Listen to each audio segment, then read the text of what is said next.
Hey guys, good morning. Ito ako hugasan ko lang ito kasi magluluto ako ng pansit canton ulam namin. So ayun nga guys, sasagutin ko lang yung isang tanong ng isang followers ko na nag-message sa akin na ano daw yung gamit kong sabon, bakit ang kinis-kinis ko sa video, pati sa mga picture na pinupost ko, ano daw yung gamit ko. Actually guys, wala akong gamit na sabon na pampaputi or pampakinis. Ewan ko ba, allergic ako sa mga sabon na mga ginagamit yung mga pampaputi, pampakinis na yan. Allergic ako. Nangangati yung mukha ko pag gumamit ako. Kaya yung gamit ko lang talaga is Safeguard.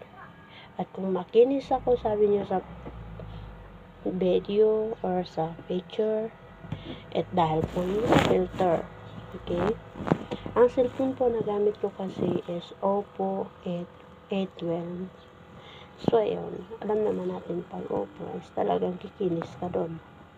Or may filter kasi yung camera niya. Kaya makinis. Pero pag yung ibang brand ng cellphone din gagamitin ko, makikita niyo talaga na nagka-pimples din ako.